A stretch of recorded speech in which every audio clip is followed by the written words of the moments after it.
Bapak Ibu, saya izin mute terlebih dahulu semua peserta. Jadi nanti kalau ada pertanyaan silahkan raise hand terlebih dahulu agar suaranya tidak bocor gitu ya. Nanti kalau ada pertanyaan dan sebagainya silahkan raise hand dan juga bisa ditulis di kolom chat. Baik, tidak panjang lebar dari saya. Alhamdulillah guru kita juga sudah hadir di tengah-tengah kita yaitu Ustadz Dwi Chandra Tiono. Langsung saja mungkin kami persilahkan kepada guru kita Ustadz Dwi Chandra. Mangga Ustadz, tafadhol. Baik, terima kasih. Assalamualaikum warahmatullahi wabarakatuh. Waalaikumsalam warahmatullahi wabarakatuh. Alhamdulillahi rabbil alamin. Wassalatu wassalamu ala asrafil anbiya'i wal mursalin. Sayyidina wa maulana Muhammadin wa ala alihi wa sahbihi ajmain amma ba'd. Bapak, Ibu, dan saudara-saudara sekalian yang dirahmati Allah, Alhamdulillah kita bisa dipertemukan kembali oleh Allah Subhanahu wa Ta'ala. Kita sudah masuk bagian terakhir dari materi akidah ya. Jadi pembahasan doa ini sebagai penutup. Kita tutup dengan doa. Karena pembahasan materi akidah, insya Allah kita anggap sudah tuntas, tas-tas. Nanti kalau mau melanjutkan, berarti pembahasannya sudah beda, yaitu sudah pembahasan syariah. Jadi semoga seluruh pemahaman simpang siur tentang akidah sudah tuntas, termasuk persoalan doa. Ini bagian terakhir dari akidah. Kesimpang siuran tentang doa sama seperti sebelumnya ya. Doa itu bisa merubah takdir atau tidak. Doa bisa diandalkan atau tidak. Jadi apakah kita masih harus kerja keras, kemudian diiringi doa, atau doa memang bisa diandalkan. Kalau doa itu pasti dikabulkan, tentu yang muncul pertanyaan, terus apa gunanya usaha? Misalnya pengen punya rumah, ya tinggal doa saja. Kalau dikabulkan, dapat rumah. Pengen punya gaji sebulan 50 juta, ya tinggal doa saja. Kalau dikabulkan, nanti tiap bulan dapat gaji 50 juta. Nggak usah kerja. Enak kan? Pengen punya istri, ya tinggal doa saja. Nanti malah dilamar calon istrinya. Pengen punya istri lagi, nggak usah dibahas. Nanti bisa menimbulkan perpecahan di dunia persilatan. Baik, sebenarnya doa itu seperti apa? Kedudukan doa dalam Islam, kita langsung masuk ke materi. Jadi judulnya kedudukan doa dalam Islam. Nah, sebagai pengantar, sebagian umat Islam memahami bahwa doa dapat dijadikan sebagai jalan atau thoriqoh untuk menyelesaikan berbagai masalah yang dihadapi. Apapun masalahnya akan dihadapi dengan doa. Mereka sangat yakin dengan doa-doanya. Mereka bisa mengandalkan doanya sendiri atau minta pertolongan dengan doanya orang-orang yang solih. Akibatnya apa? Nah, tadi sudah kita singgung. Karena dia kuwenceng dalam doanya, dia sangat mengandalkan doanya, akhirnya dia malas berikhtiar, dia malas berusaha, dia malas bekerja, dia nggak mau sungguh-sungguh. Kenapa? Andalannya doa. Mereka selalu mengharapkan munculnya keajaiban-keajaiban doa. Nah, ini satu kelompok ya, satu kelompok. Kelompok kedua, kebalikannya.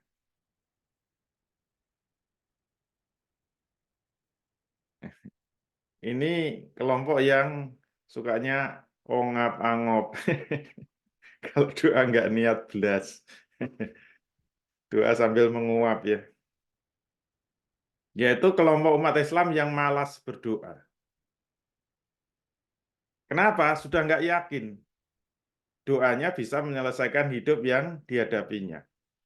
Kayaknya saya udah tiap hari berdoa, saya tiap hari sholat tahajud, saya tiap hari mohon pada Allah. Ya Allah, lunasi utang saya, ya Allah, utangnya lunasi utang saya, ya Allah. Bukannya utangnya lunas, malah tambah. Dikejar-kejar penagih utang, dikejar-kejar debt collector. Ini kelompok dua. Jadi doanya hanya formalitas saja. Jadi yang penting udah doa. Yang namanya habis sholat ya lumrahnya doa dulu. Doanya hasanah, hasanah, benar. Seraniat blas. Yang penting dia sudah berdoa dan tidak terlalu berharap doanya dikabulkan. Dikabulkan syukur, nggak dikabulkan ya sudah, biasanya juga nggak dikabulkan. Maka kelompok ini sangat mengandalkan ikhtiar. Dah pokoknya kalau nggak usaha ya nggak dapat. Kalau nggak mau kerja keras ya nggak dapat duit.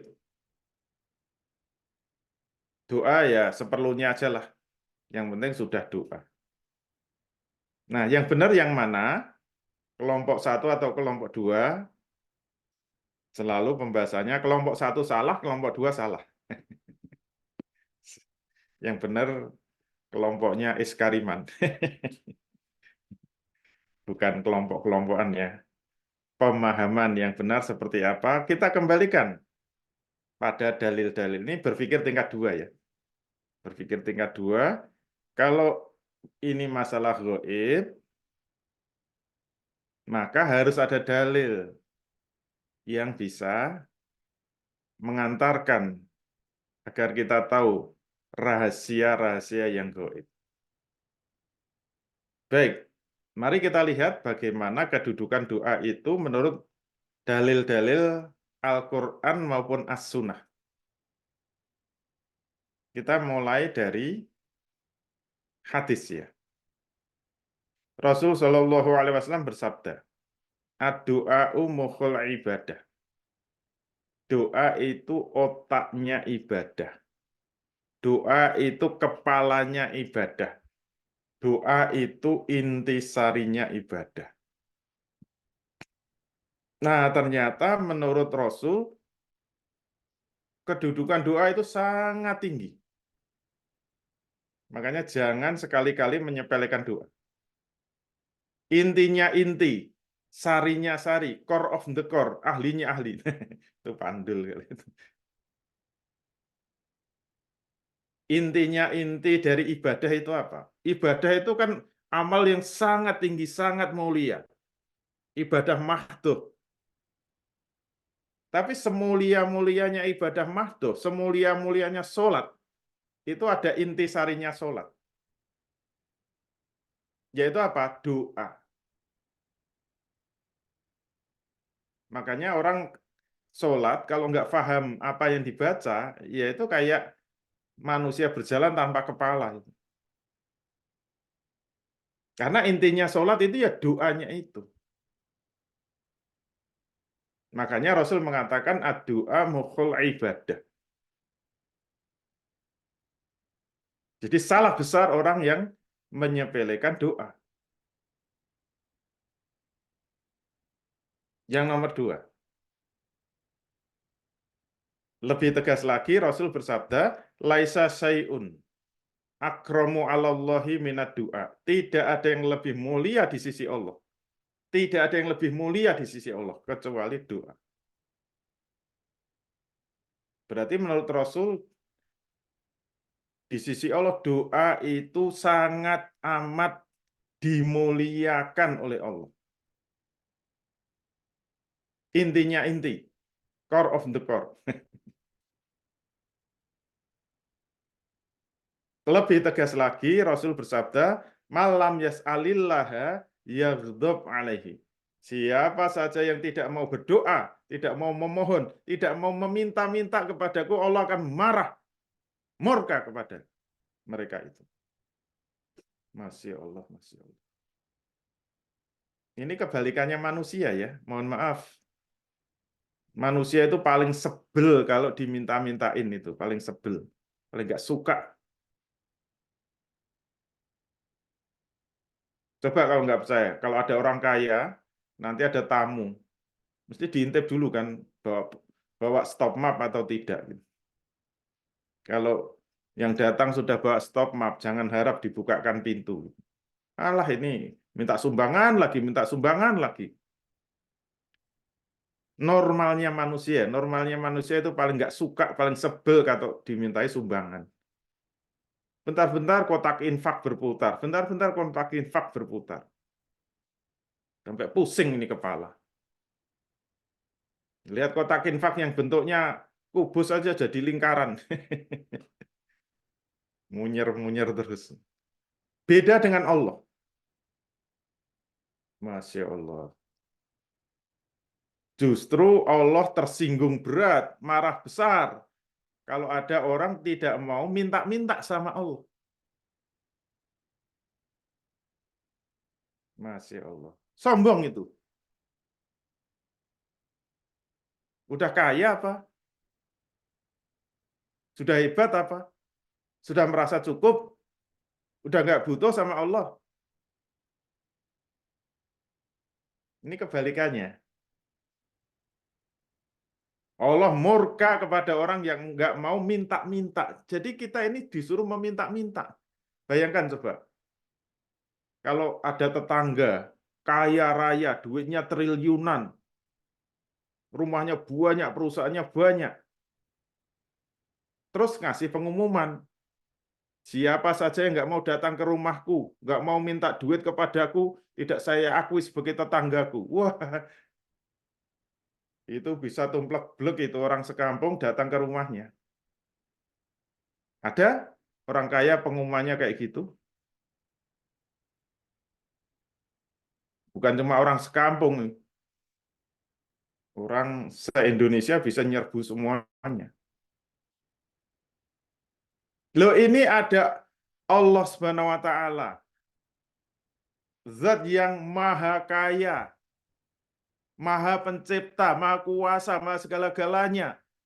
Bisa menciptakan apa saja cuma kun fayakun. Sudah ngasih pengumuman. Ayo siapa saja yang nggak mau minta-minta sama saya, jangan ngaku-ngaku sebagai hamba Allah.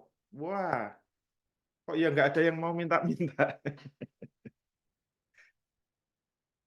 Heran, heran. Angel tenan kandhanane. Angel, angel. Kebalikannya, salullaha min fadlihi fa innallaha yuhibbu ayus ala. Mintalah kepada Allah, ngemislah pada Allah akan kemurahannya. Karena apa? Allah sangat senang kalau dimintai. Pengen dicintai Allah apa enggak? Dicintai konglomerat aja senangnya minta ampun. Wah, ketemu orang kaya senangnya minta ampun, nempel terus. Padahal orang kayanya sebel. Ini pasti mau ngemis ini. Tapi Allah enggak. Makin nempel sama Allah, makin sering ngemis sama Allah, makin sering minta-minta, makin sering merengek-rengek, Allah makin senang. Harus tahu ini. Ini kabar dari Rasul, kabar gembira. Rugi besar kalau kita nggak mau ngemis sama Allah.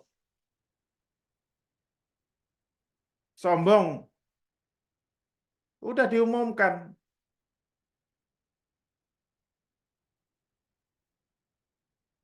Dan kalau perlu spesifik kalau minta itu. Jangan sapu jaga terus. Rabbana atina fid dunya hasanah wa fil akhirati hasanah wa qina adzabannar. Doanya gitu terus itu. Itu terlalu umum. Nanti dikiranya udah cukup, udah khasanah kok.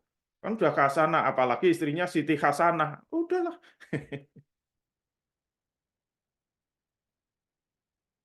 Langsung aja, siapa yang belum punya rumah?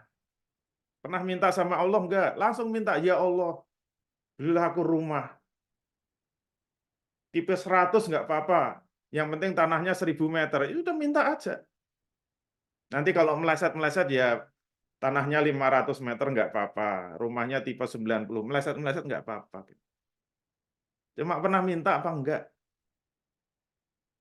Nggak punya mobil, pernah minta enggak? Belum nikah, pernah minta istri apa enggak? Ya, katanya banyak yang jomblo ya ini. Nggak pernah minta istri, minta suami.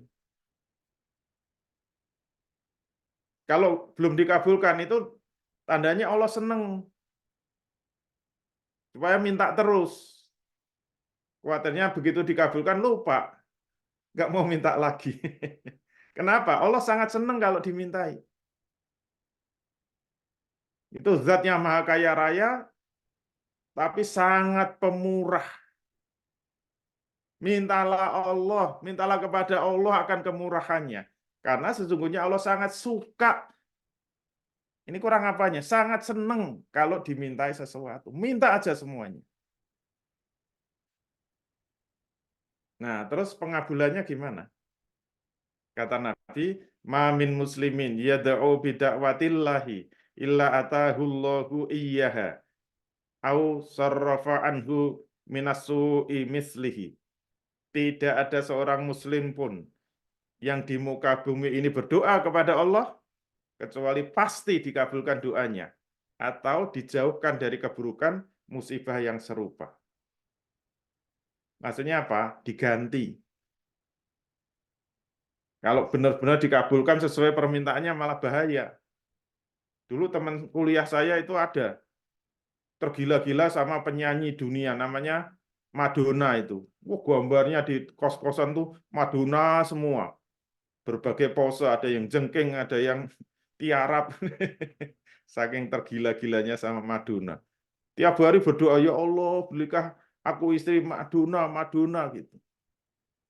Coba bayangkan kalau dikabulkan oleh Allah, musibah kan itu. Mau beli lipstiknya Madonna aja nggak kuat. Nanti kalau dikabulkan bangkrut ya. Makanya diubah sama Allah. Jadi bentuk pengabulan itu bisa sesuai permintaan atau diubah untuk menghindari musibah yang serupa. Misalnya apa? Dia minta dapat istri Madonna, ternyata dikabulkan namanya Mbak Dona. Ya lumayan lah, mirip-mirip dikit.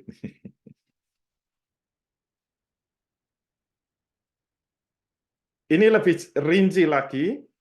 Ma min muslimin yad'u bid'awati laisa fiha ismun wala qati'atun illa a'tahullahu biha ihda salasin.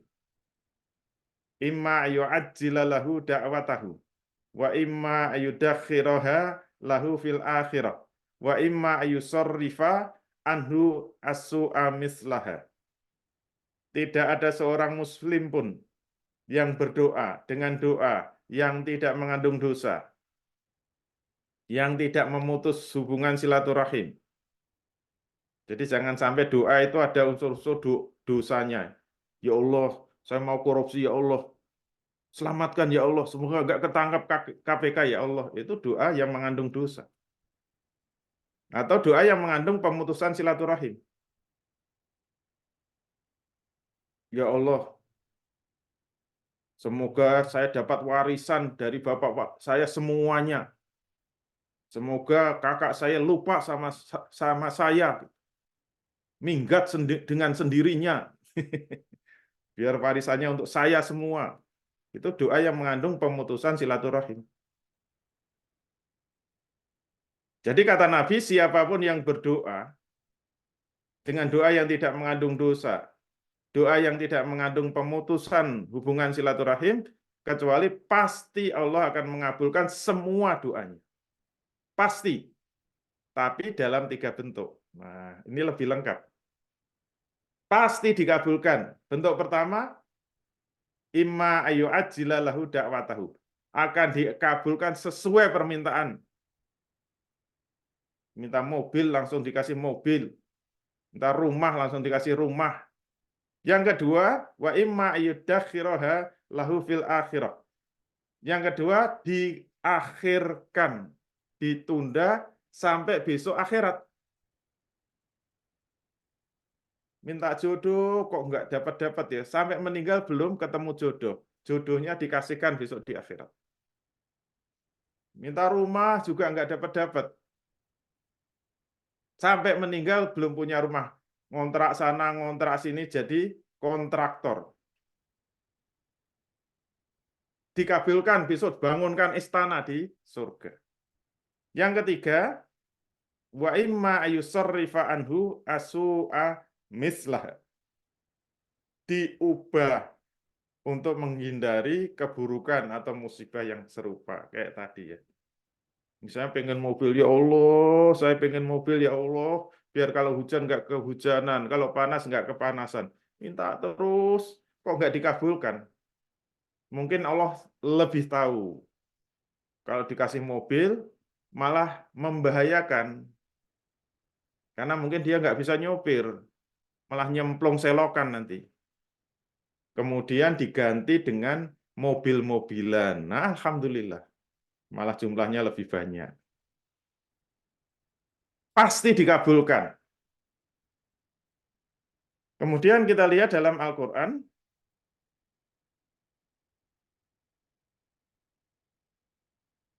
wa qala rabbukum. Ini dari Al-Quran ya. Ini kalau ini langsung firman Allah, nggak main-main.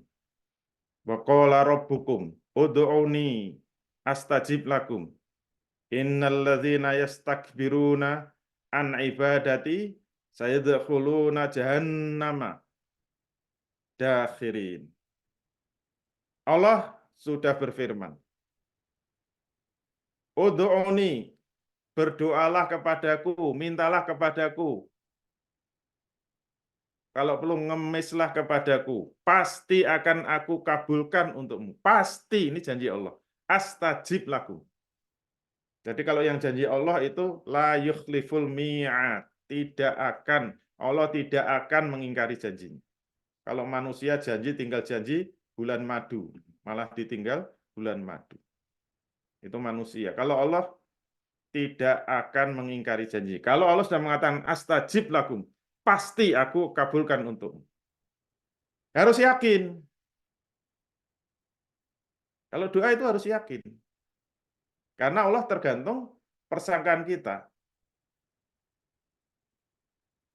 Innallaha inda dzanni abdihi. Sesungguhnya Allah itu mengikuti persangkaan hambanya. Kalau hambanya yakin, ya Allah yakin kasih. Kalau kita minta ragu-ragu, ya Allah ragu-ragu ngasihnya. Sesuai zonnya, sesuai persangkaan hambanya. Kemudian ada takkidnya, penguatnya, innalladzina yastakbiruna an ibadati, siapa saja yang sombong, nggak mau minta sama Allah, nggak mau mohon-mohon sama Allah, nggak mau menyembah Allah, sujud tersungkur, memohon, berdoa kepada Allah, ancamannya nggak main-main. Saya dakhuluna jahannam, akan aku masukkan ke dalam neraka jahanam, dakhirin, dalam keadaan hina-dina. Udahlah suruh minta, kalau nggak mau minta disiksa. Kurang apanya coba? Coba kalau ada orang kaya pengumumannya, siapa saja yang nggak mau minta uang kepada saya tangkap, saya borgol, saya cambui. Ya kurang apanya coba?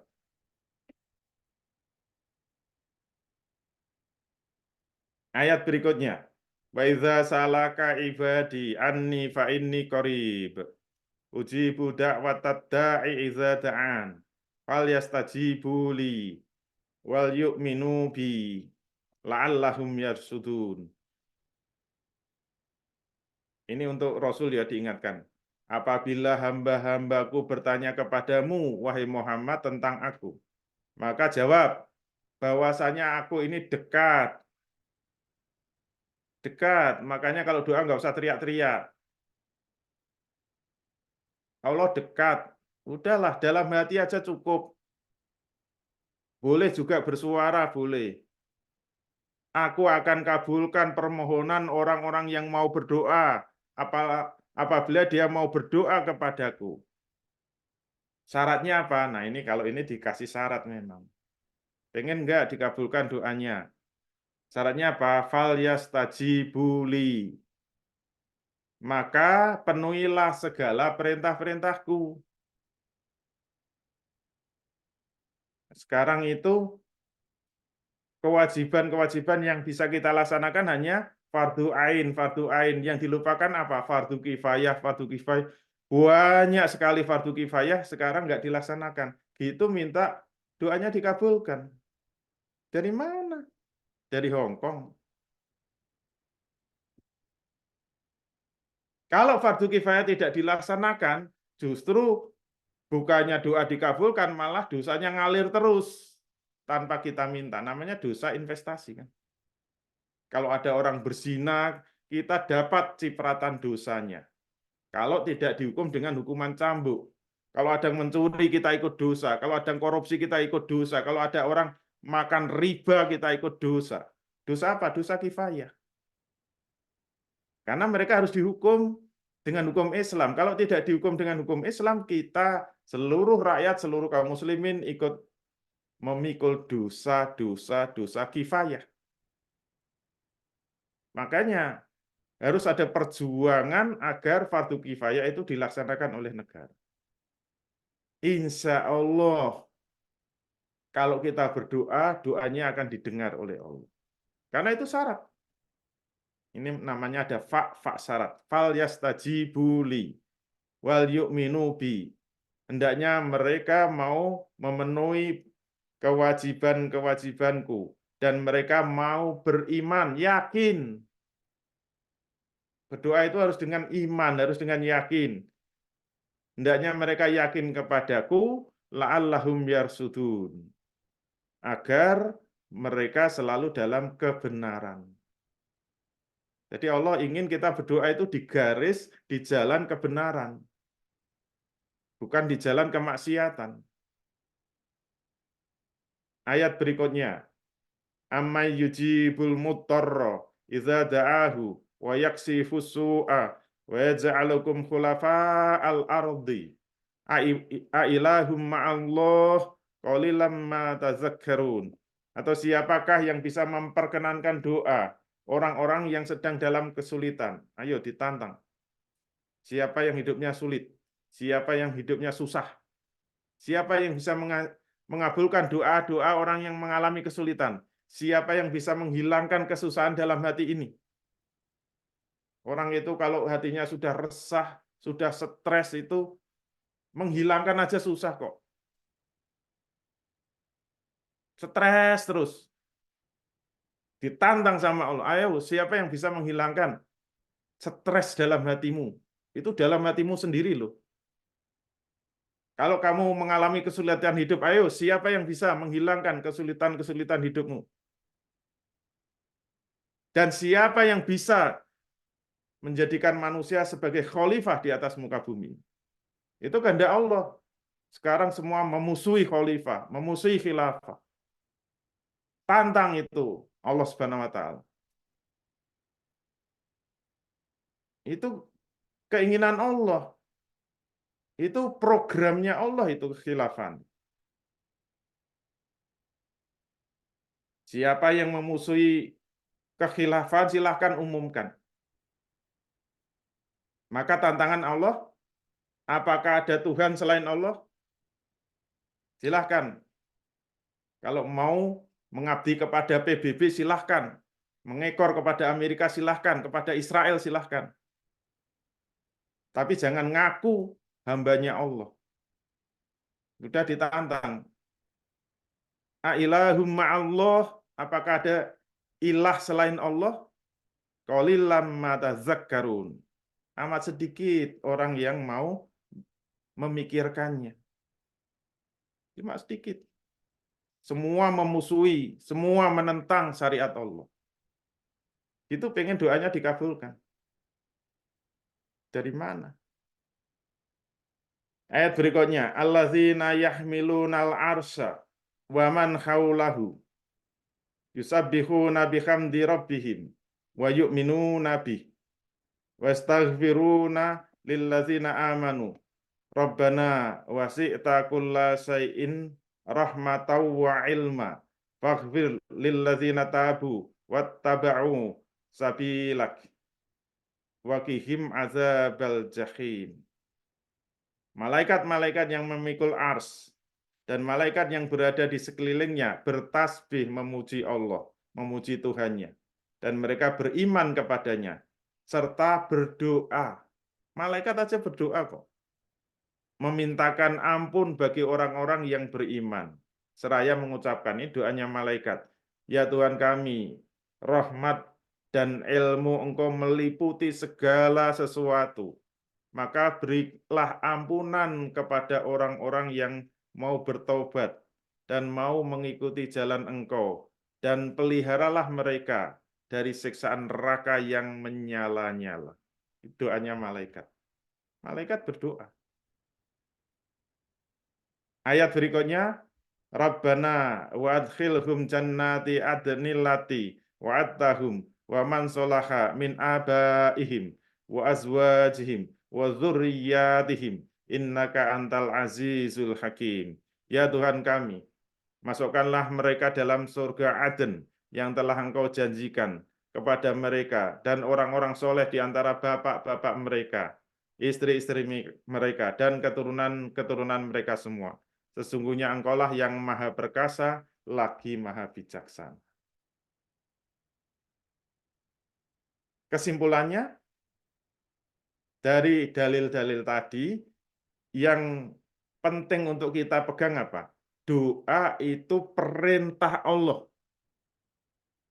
kepada hambanya. Jadi kita disuruh Allah untuk meminta-minta kepada Allah. Allah memerintahkan kepada setiap muslim untuk berdoa kepada Allah dalam kondisi apapun. Jangan sombong. Dalam kondisi sempit, dalam kondisi lapang, di dalam hati, maupun diungkapkan. Yang nomor 3, Allah lah satu-satunya zat yang dapat mengabulkan doa. Tidak ada yang lain. Nggak usah doa itu disandarkan sana-sini. Langsung doa itu nembus kepada Allah. Yang bisa mengabulkan doa hanya Allah. Langsung saja minta sama Allah. Dan dari dalil tadi juga kita paham, malaikat juga ikut berdoa. Mendoakan orang mukmin yang mau bertobat kepadanya. Nah, sekarang yang perlu difahami apa? Ini yang agak susah. Karena ini kaitannya dengan qadha dan qadar.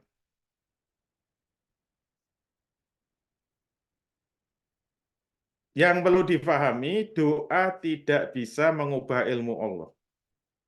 2, doa tidak bisa menolak qadha Allah. 3, doa tidak bisa mencabut qadar Allah. 4, doa tidak bisa merubah hukum sunatullah atau hukum sebab akibat. Oleh karena itu, doa tidak boleh dijadikan satu-satunya jalan, satu-satunya thariqah untuk menyelesaikan masalah kita.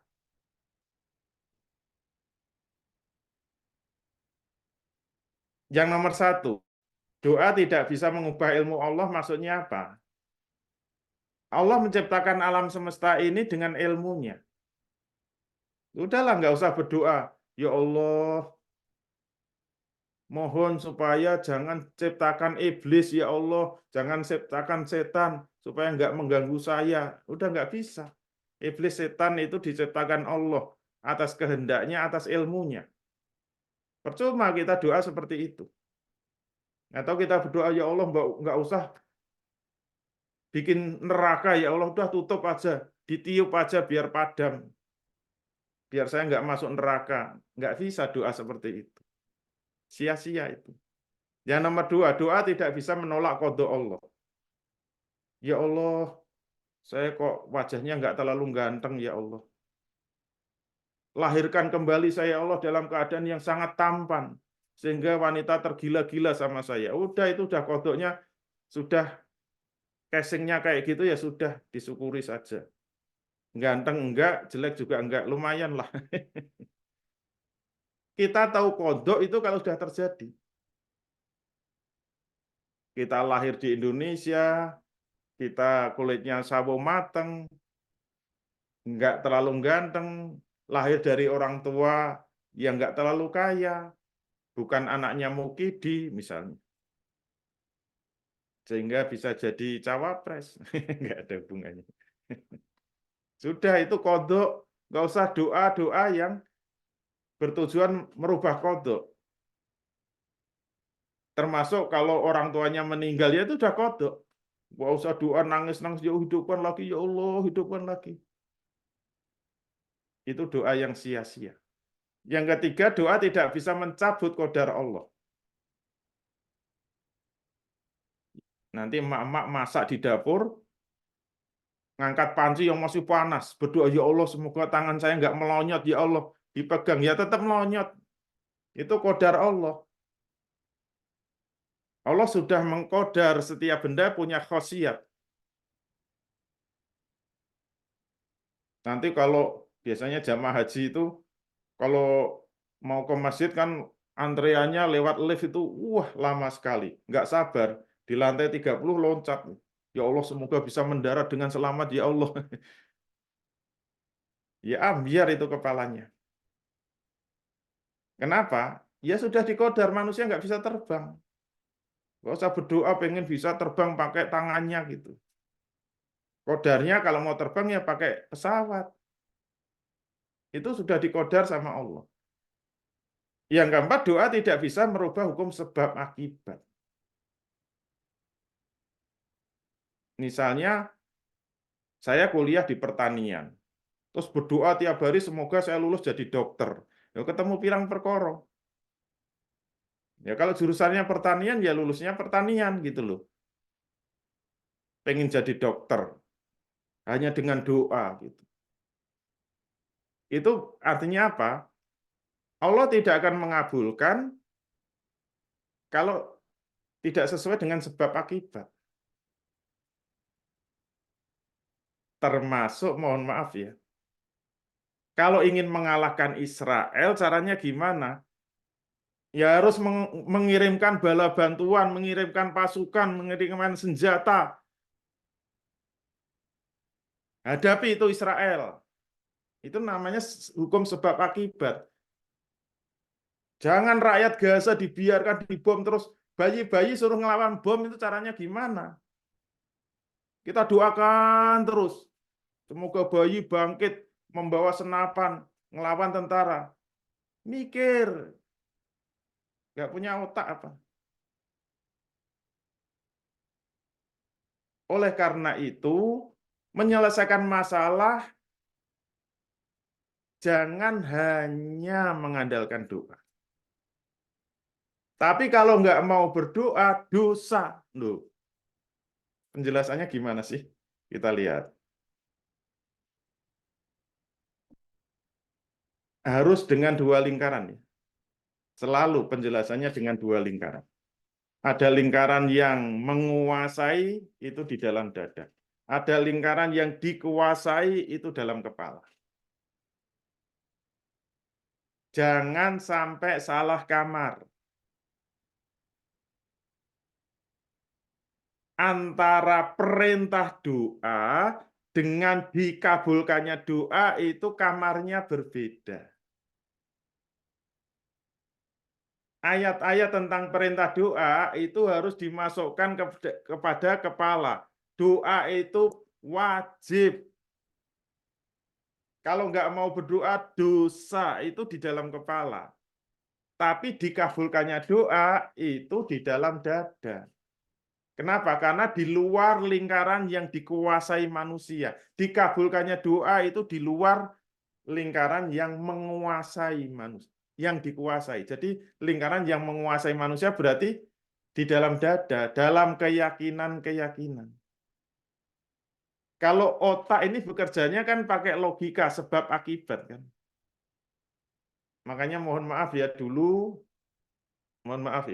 ada ustadz yang selalu mematematikakan dikabulkannya doa.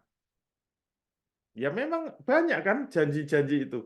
Kalau kamu sodakoh, insya Allah akan lipat gandakan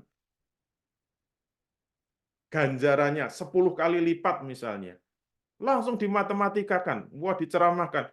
Kalau Anda berani sedekah 1 juta, maka Allah akan membalas dengan 10 juta. Kalau Anda mau sedekah 10 juta akan dibalas dengan 100 juta. Kalau Anda nggak yakin, nggak akan dapat. Wah, akhirnya pada sedekah. Hasilnya apa? Nunggu, ini kok nggak dibalas-balas ya? Saya sudah sedekah 1 juta, kok 10, boro-boro 10 juta. Duit saya habis, malah dimarahi istri. Duit tinggal 1 juta, malah disumbangkan. Istrinya malah diletar-lantarkan, nggak dikasih nafkah. Suaminya macam apa ini? Nah, ini kesalahannya di mana sih? Hitungan matematika dikabulkannya doa itu tidak di kepala manusia, tapi di dalam dada. Maksudnya apa? Di luar lingkaran yang dikuasai manusia. Jadi kita hanya disuruh yakin, dikabulkannya doa itu yakin 100%. Taruh di dada. Yakin yang bisa mengabulkan hanya Allah. Dan kita juga harus yakin dikabulkannya doa itu ada 3 kemungkinan. Bisa dikabulkan sesuai permintaan, bisa ditunda sampai akhirat, bisa diubah untuk menghindari musibah.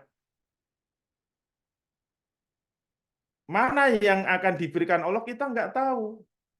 Kenapa? Itu di dalam lingkaran yang menguasai. Di luar pemahaman otak manusia, kita hanya disuruh yakin pakai dada ini loh. Yakin 100% doa pasti dikabulkan.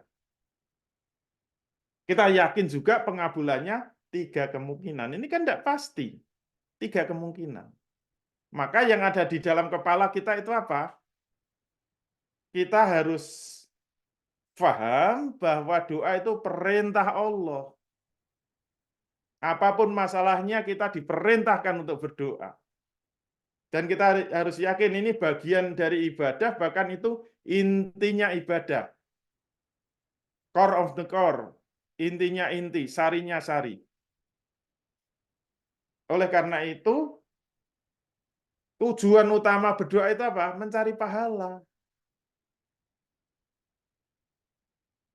Yang namanya pahala itu minimal dikabulkan semua besok di akhirat.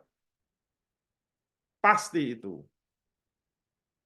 Dan kalau tidak mau berdoa akan dihisab.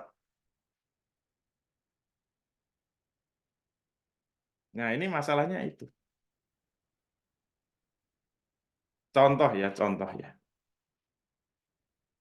Contohnya kayak rezeki dan ajal kemarin.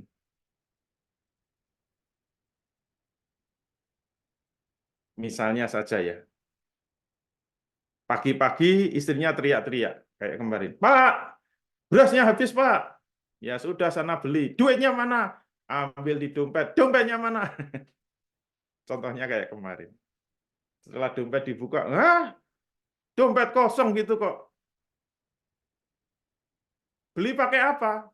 Udah Bu, nggak usah teriak-teriak. Sini, sini, sini. Doa, doa, doa, doa. Kita akan diperintahkan doa. Janji Allah apa? Kalau doa pasti dikabulkan. Yuk kita berdoa supaya hari ini kita bisa makan. Oke, istrinya nurut saja. Ya Allah, berilah hari ini kami makanan. Ya Allah, berilah kami makanan. Ya Allah, kami lapar. Kami nggak punya uang. Ya Allah, ya Allah. Sampai tidur 1 jam kemudian, dok, dok, dok, Bu Joko, Bu Joko. Contohnya masih sama ya. Itu siapa yang datang? Oh, Bu Bambang, itu suaranya Bu Bambang. Bukain. Ternyata Bu Bambang bawa makanan. Wah, banyak sekali. Alhamdulillah hari ini anakku wisuda. Ini syukuran wisuda. Mohon diterima. Alhamdulillah. Siapa Bu? Bu Bambang. Benar toh? Bawa apa? Makanan. Banyak sekali. Alhamdulillah. Doa kita dikabulkan. Masalahnya apa sih? Masalahnya apa? Kita sudah berdoa, sudah melaksanakan perintah. dapat pahala, dapat juga nasi lengkap dengan ubah rampenya. Masalahnya apa? Dosa. Laki-laki tadi tetap dosa. Kenapa? Karena dia paham bahwa hidup itu terikat dengan hukum sebab akibat. Kalau nggak punya uang, bagaimana agar bisa dapat uang? Harus menciptakan penyebab menurut akal manusia. Harus kerja, jangan tidur saja. Jangan cuma mengandalkan doa. Doa tidak boleh dijadikan satu-satunya andalan untuk menyelesaikan masalahnya, karena dia tahu, dia punya otak, hanya tidur saja, hanya doa saja itu tidak bisa membuat dompet kita penuh. Harus menciptakan hukum sebab akibat. Kaidah as-sababiyah. Yang bisa mengakibatkan dapat duit itu gimana? Menurut otak kamu, tidur itu bisa? Dengan hanya doa bisa? Logikanya di mana? Kalau menurut kaidah as-sababiyah, menurut logika kita tidak bisa, kalau kita cuma berdoa, dosa.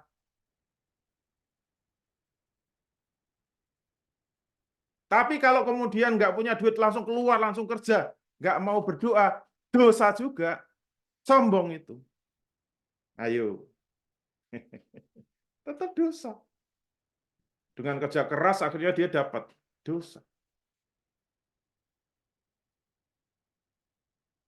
Karena nggak mau berdoa. Tapi kalau berdoa terus hanya doa yang diandalkan, nggak ada ikhtiar sama sekali, dosa. Tapi mengandalkan ikhtiar terus nggak mau doa, dosa. Kesimpulannya apa? Kalau saudara-saudara kita di Palestina dihabisi, dihancurkan oleh Israel, kita hanya mengandalkan doa, dosa, tetap dosa. Tidak ada usaha, tidak ada ikhtiar sama sekali. Dengan kaidah as-sababiyah tadi. Mengusir penjajah, harus berjihad, harus mengangkat senjata. Kalau nggak ada kaum muslimin yang berjihad, semuanya dosa termasuk kita yang ada di sini. Kenapa? Hanya mengandalkan doa. Tapi hati-hati, kalau pasukan jihad sudah dikirimkan, nggak mau berdoa, dosa juga. Dua lingkaran harus digunakan. Dengan cara yang benar, sesuai materi tawakal. Nah, dipakai lagi itu. Tawakal itu sebelum bekerja, selama bekerja, dan setelah bekerja. Dahsyat itu hasilnya. Doa juga sama. Sebelum bekerja kita doa.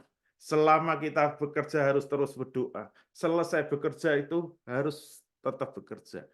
Dengan urutan yang benar. Dua lingkaran, yang menguasai dan yang dikuasai. Bangun sebelum subuh. Dada ini harus kita isi dengan keyakinan-keyakinan. Banyak berdoa, ya Allah mudahkan. Hari ini saya dalam mencari rezekimu, ya Allah. Mudahkan langkah-langkahmu, ya Allah. Saya yakin Engkaulah yang maha mengabulkan doa. Saya yakin Engkaulah yang melindungi saya dalam bekerja. Ya Allah, Engkaulah yang maha pemberi rezeki. Yakin 100% sebelum kita berangkat bekerja.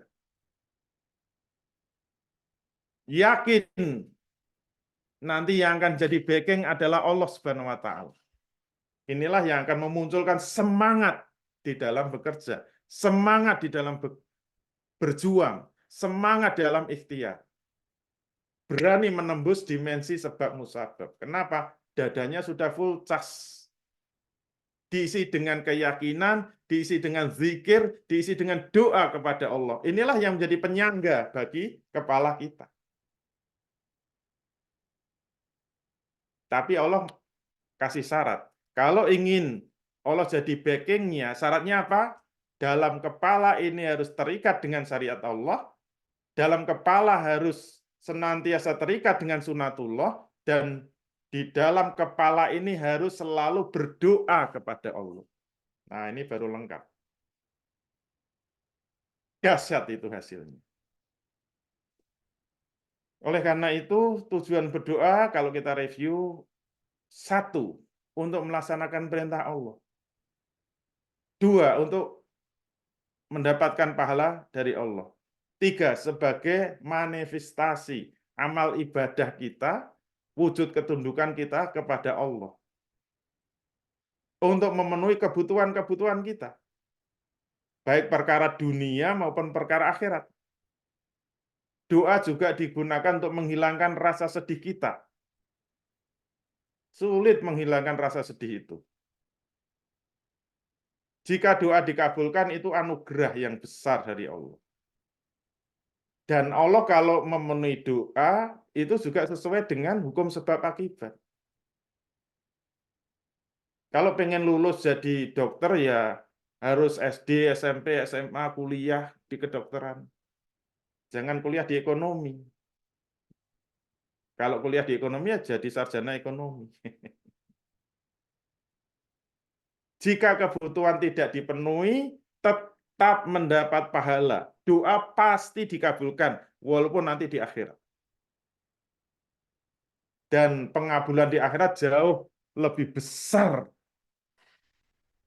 dibanding dunia. Makanya Nabi menggambarkan, kalau pengen lihat perbandingan dunia akhirat, celupkan tanganmu di laut. Seluruh air di lautan seluruh dunia itulah kenikmatan akhirat. Jari yang kamu angkat, ada satu yang menetes dari jarimu. Satu tetesan air yang menetes dari jarimu itu seluruh kenikmatan dunia. Nah, orang dikabulkan di akhirat kok malah sedih, gimana sih?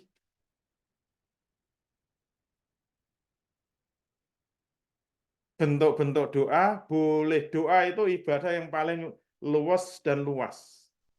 Boleh dengan bentuk apapun, dalam hati maupun dengan lisan. Boleh dengan kalimat apapun. Boleh pakai bahasa Indonesia, pakai bahasa Sunda, pakai bahasa Jawa, pakai bahasa Arab, bahasa Inggris, silahkan. Tidak mesti terikat dengan doa-doa tertentu. Boleh juga meniru doanya orang lain. Tapi yang lebih utama, mengikuti doa yang tercantum dalam Al-Quran maupun Al-Hadis. Alhamdulillah, selesai. Mari kita tutup dengan doa. Assalamualaikum warahmatullahi wabarakatuh.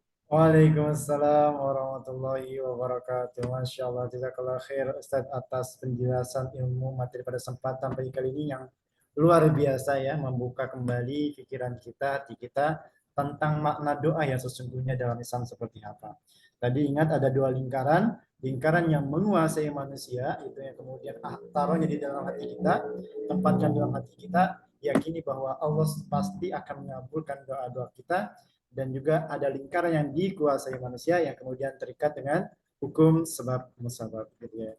Baik, Bapak Ibu sekalian, kita sudah memasuki nanti sesi tanya jawab pada kesempatan pagi kali ini, dan ingat ternyata bahwa puncak tertinggi dalam doa itu bukan kemudian dikabulkannya doa dalam bentuk apa yang kemudian kita inginkan gitu ya. Tapi ternyata puncak tertinggi dalam doa itu adalah melaksanakan perintah dari Allah Subhanahu wa taala. Masya Allah.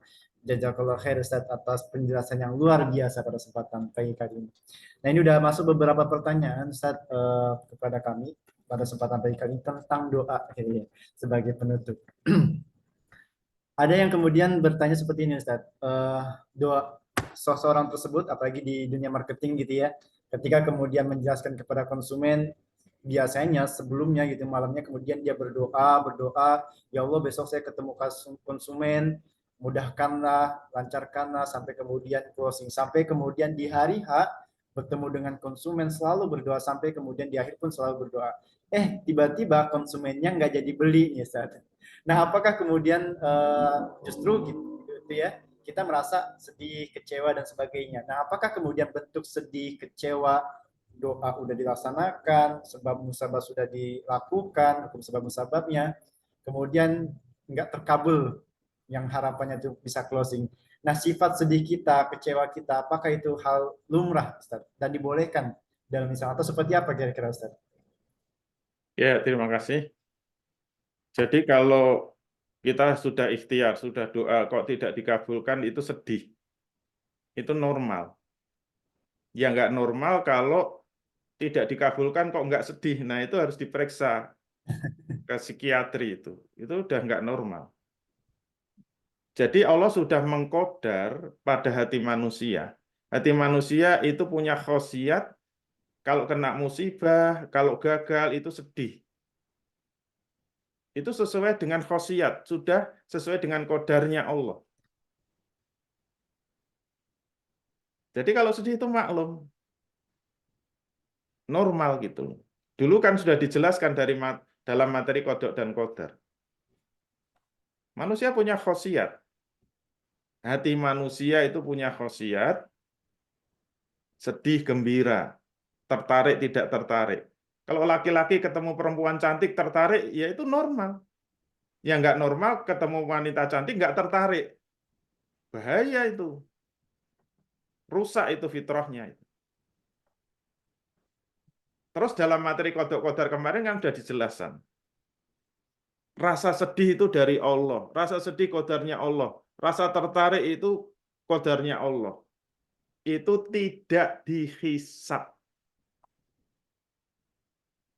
Kita kecewa, gagal, tidak dihisab. Kecewanya kita tidak dihisab. Rasa sedih kita tidak dihisab. Rasa tertarik kita tidak dihisab. Yang dihisab apa?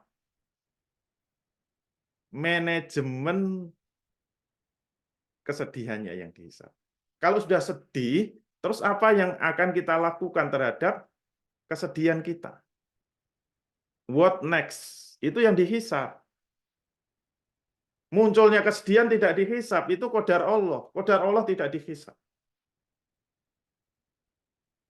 Yang dihisab apa? What next? Setelah itu mau ngapain?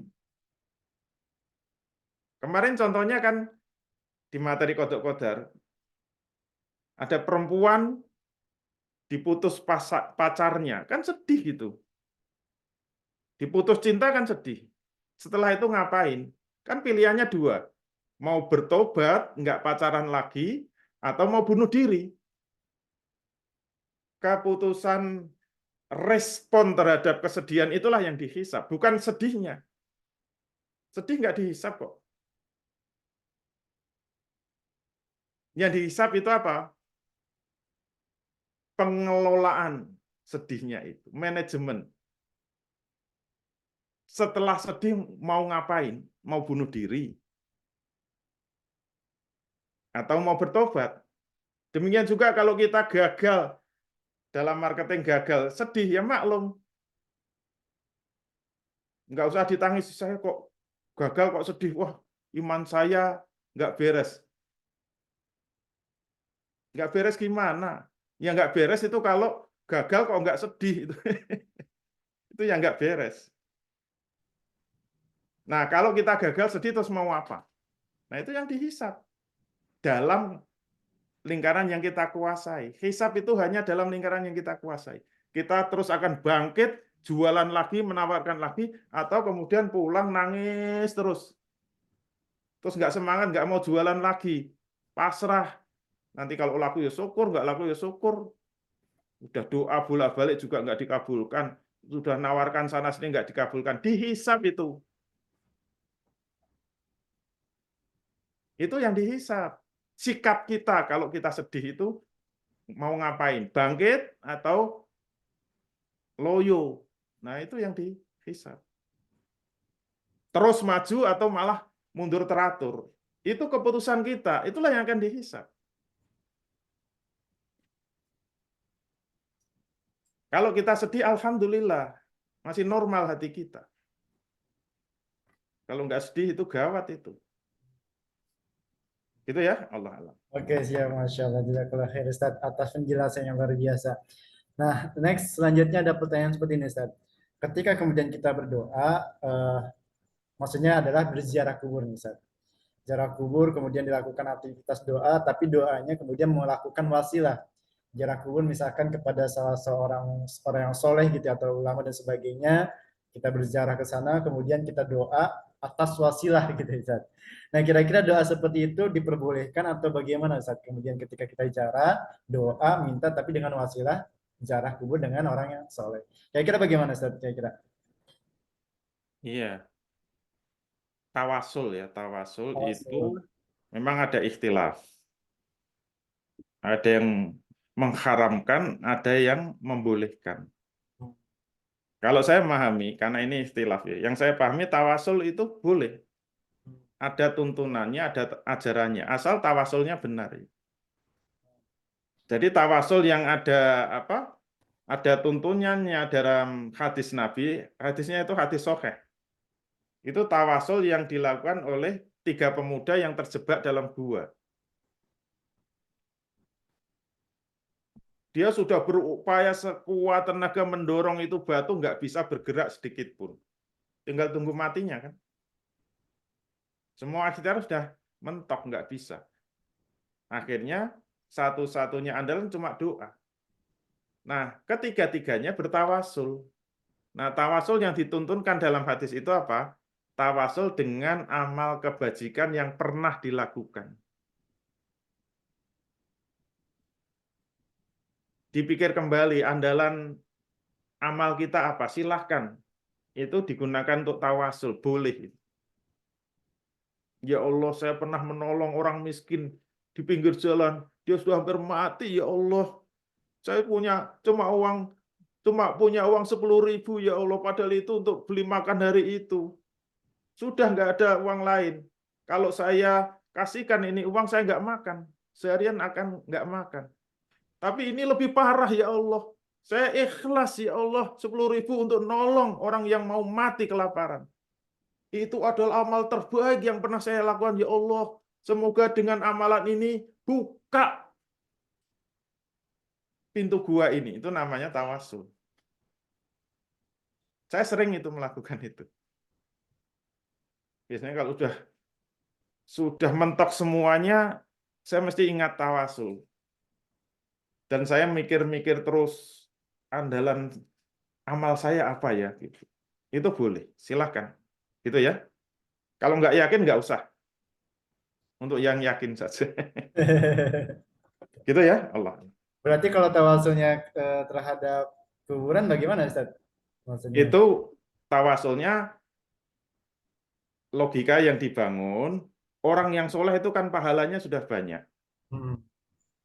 Dikirim dulu dengan Al-Fatihah. Supaya ada kebaikan yang melimpah. Jadi kalau Fatihah untuk kita baca sendiri itu derajatnya rendah ya. Kalau dihadiahkan kepada orang yang soleh itu menjadi melimpah, ada tumpahannya. Nah, itu kan amal soleh yang digunakan untuk tawasul. Karena kita bertawasul dengan amal soleh itu boleh. Nah, urutannya begitu. Kalau salah nanti malah keliru itu. Seakan-akan kita minta dibantu mengabulkan doa dari orang soleh yang sudah mati. Itu enggak boleh. Jadi harus ngerti urutannya. Kalau nggak ngerti, nggak usah lah. Daripada keliru. Gitu ya, Allah Allah. Oke, baik. Jazakallah khair Ustaz atas penjelasan yang luar biasa. Nah, ini ada selanjutnya pertanyaan dari Pak Hermawan. Kira ada waterfall theater ya, GWC. Ustaz, taunya doa kita terkabul dan dosa-dosa kita diampuni itu gimana Ustaz? Cara kita tahunya. Ya besok di akhirat. Kalau diampunnya dosa itu jelas di akhirat. Tapi kalau dikabulkannya doa ya kita tunggu. Pernah minta apa? Kalau minta rumah kemudian dapat rumah, nah itu dikabulkan di dunia. Kalau minta rumah sampai mati nggak dikabulkan, ya itu berarti dikabulkan di akhirat. Tapi kalau dosa kita diampuni atau tidak, secara pasti nggak bisa. Nanti secara pastinya di akhirat. Tapi tanda-tanda. Allah dan Rasulnya selalu memberi tanda-tanda.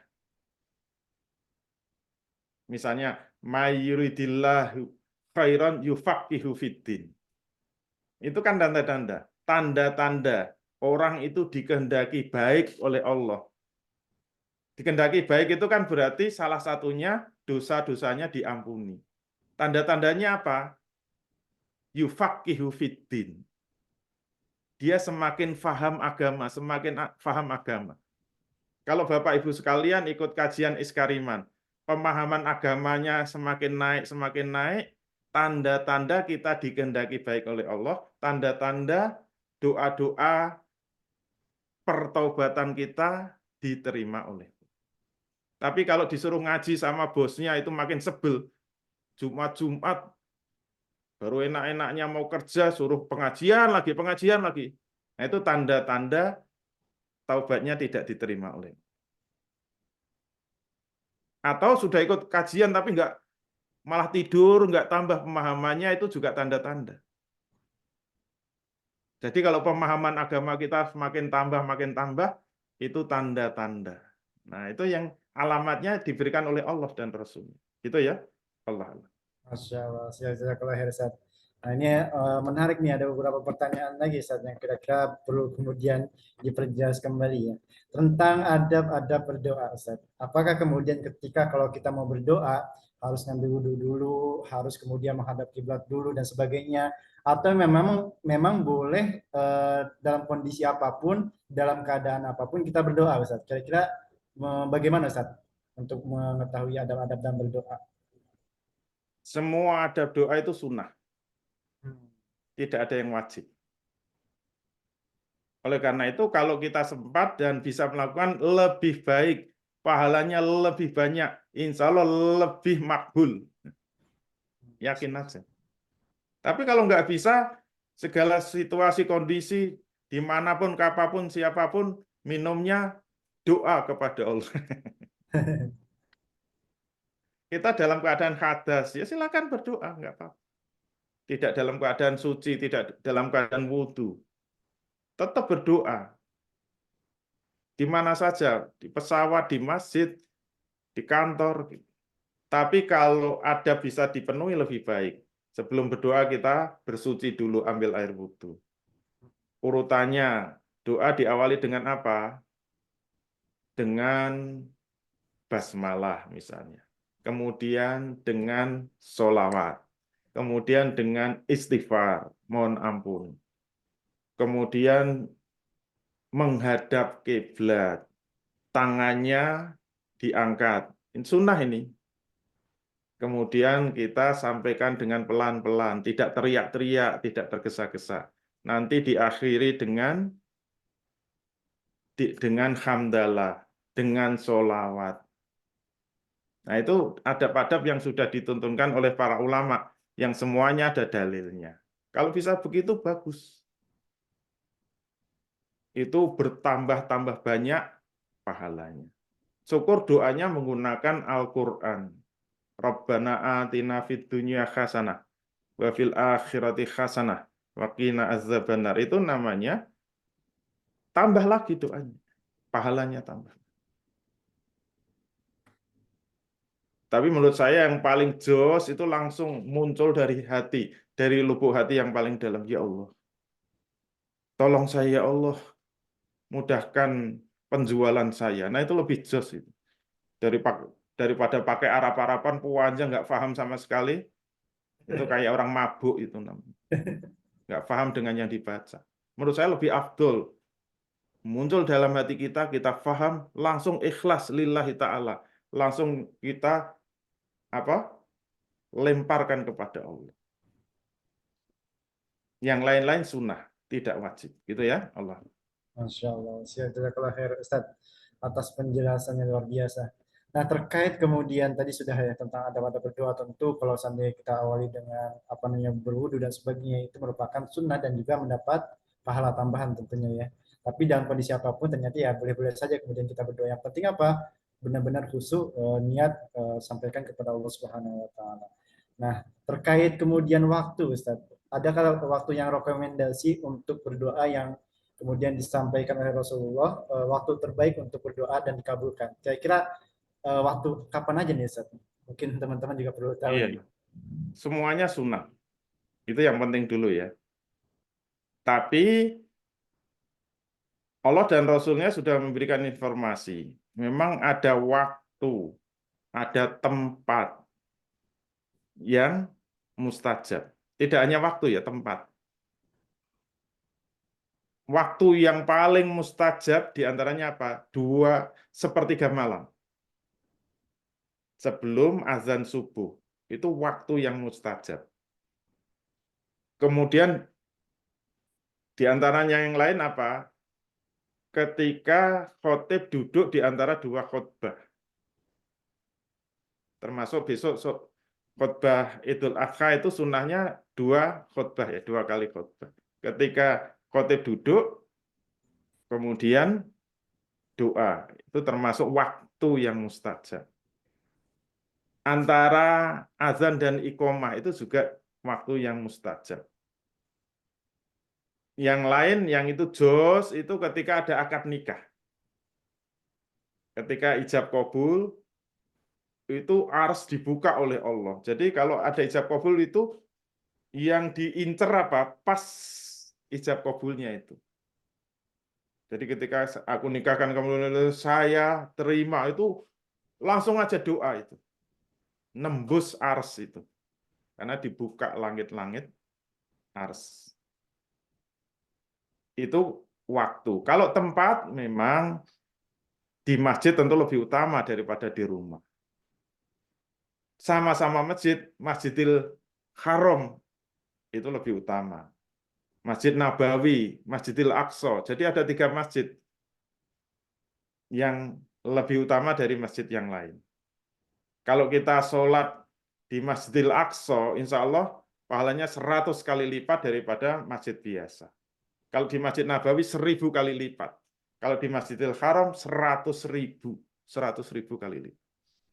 Sama-sama di Masjidil Haram itu ada tempat yang istimewa juga, misalnya multazam. Kalau kita duduk di multazam itu tempat yang mustajab, yaitu antara Hajar Aswad dan pintu Ka'bah. Itu namanya multazam. Kalau gabungan yang paling tinggi, gabungan antara tempat, waktu,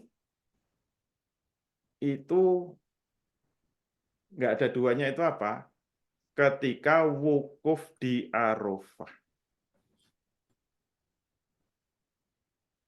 Itu karena waktunya itu setahun cuma sekali, hanya dari setelah zuhur sampai maghrib, dan tempatnya harus di Arafah. Nah, itu nggak ada duanya. Makanya doa ketika wukuf itu nomor 1 dari segi tempat dan dari segi waktu. Apalagi kita dalam keadaan bersuci, berwudu, menghadap kiblat, di luar tenda, apalagi hujan rintik-rintik. Nah, itu udah semuanya dapat. Gitu ya, Allah. Masya Allah, siap. Saya pertanyaan terakhir nih terkait tadi udah terkait tempat, ada kemudian terkait waktu terbaik dalam doa gitu ya, Ustaz ya. Ini terkait kemudian tentang doa orang yang terzolimi itu mudah dikabulkan. Dan biasanya kan orang yang terzolimi itu doanya buruk-buruk, Ustaz. Nah, apakah boleh kemudian kita berdoa yang buruk karena merasa terzolimi gitu? Jadi boleh. Terzolimi itu mendoakan buruk bagi yang menzolimi itu boleh. Tidak terlarang. Dan hati-hati, memang orang yang dizolimi ada dalil khusus. Doa orang yang terzolimi itu makbul itu. Hati-hati. Asal orangnya yakin ya. Kalau yang terzolimi yakin, makbul itu. Harusnya rakyat Indonesia ini juga makbul karena terzolimi. Suruh bayar ini, bayar itu. Seperti pajak itu terzolimi kan. Suruh bayar pajak, bayar BPJS, nanti suruh bayar tapera. Wah, itu terzolimi. Silakan berdoa. Insya Allah. Kalau kita yakin, makbul. Gitu ya, Allah. Baik Ustaz, Masya Allah. Jazakallah khair Ustaz atas penjelasan yang luar biasa pada kesempatan pagi kali ini tentang makna doa dalam Islam seperti apa dan sudah dikupas tuntas oleh guru kita itu Ustaz Dwi Condro ya. Dan ingat tadi ada 2 lingkaran yang kemudian yang menguasai kita dan juga ada lingkaran yang dikuasai oleh kita. Saat sebagai penutup mungkin closing statement-nya pada kesempatan pagi kali ini. di dalam kajian forum ini? Boleh Ustaz? Baik, alhamdulillah. Seluruh materi akidah selesai ya. Puncaknya ya doa. Nah, kami berharap semua persoalan akidah itu sudah terurai. Mulai dari thoriqul iman ya. Kenapa kita harus yakin 100% terhadap Islam ini? Islam satu-satunya agama yang benar, dan selain jalan Islam itu hanya menuju ke neraka. Ini harus yakin 100%. Kemudian percabangan pernik-pernik, aliran-aliran akidah sudah kita selesaikan. Bahwa pemahaman Jabariyah itu salah, pemahaman Qadariyah atau Mu'tazilah juga salah. Semoga kita sudah bisa mendapatkan pemahaman akidah yang benar, akidah yang lurus, ini menjadi pondasi yang kuat. Yang puncaknya itu apa? Puncak orang disebut akidahnya kuat itu siap untuk menerima syariat. Ciri-ciri orang yang imannya kuat, siap sami'na wa ata'na terhadap syariat Allah. Tidak ada gunanya mengaku-ngaku akidahnya kuat, tetapi diperintah Allah sami'na wa asoina. Semoga kita sekalian yang hadir benar-benar mendapatkan karunia yang besar dari Allah, dikuatkan imannya, selalu mendapatkan bimbingan pertolongan dari Allah, dan kita benar-benar bisa mengakhiri hidup ini dengan husnul khatimah, bisa masuk surga tanpa hisab. Assalamualaikum warahmatullahi wabarakatuh. Waalaikumsalam warahmatullahi wabarakatuh. Masya Allah, luar biasa. Jazakallah khair Ustaz atas ilmu penjelasannya pada kesempatan pagi kali ini tentang makna doa dalam Islam, kedudukan doa dalam Islam. Kita doakan juga sahabat sekalian, mudah-mudahan guru kita Ustaz Dwi Condotrono senantiasa Allah berikan kesehatan selalu dan diberikan keberkahan dalam usia dan juga diberikan kelancaran dalam setiap aktivitasnya. Amin ya rabbal alamin. Bapak Ibu hadirin rahimakumullah yang hadir pada kesempatan pagi kali ini, juga kita selalu berdoa mudah-mudahan senantiasa Allah berikan kesehatan dan keberkahan untuk kita semuanya. Dan insya Allah kita akan ketemu kembali di pekan-pekan yang akan datang dengan materi yang berbeda. Materi apa? Insya Allah nanti kita akan kabarkan sebagaimana biasa kita kabarkan di grup-grup gitu ya. Yang penting luangkan waktu untuk kemudian bisa hadir ya, menimba ilmu, terutama ilmu Islam pada kesempatan Jumat pagi ya di Iskariman Properti Syariah. Insya Allah kita bertemu kembali di pekan yang akan datang dengan kondisi sehat walafiat. Amin ya rabbal alamin. Ustaz, jazakallah khair atas ilmu dan materi pada kesempatan pagi kali ini, dan kita tutup bersama-sama forum kajian kita pada kesempatan pagi kali ini dengan bersama-sama kita membaca hamdalah dan doa penutup majelis. Alhamdulillahirabbil alamin. Subhanakallahumma wa bihamdika asyhadu an la ilaha illa anta astaghfiruka wa atubu ilaik. Terima kasih. Sekian. Assalamualaikum warahmatullahi wabarakatuh. Waalaikumsalam warahmatullahi wabarakatuh. Warahmatullahi wabarakatuh. Waalaikumsalam warahmatullahi wabarakatuh.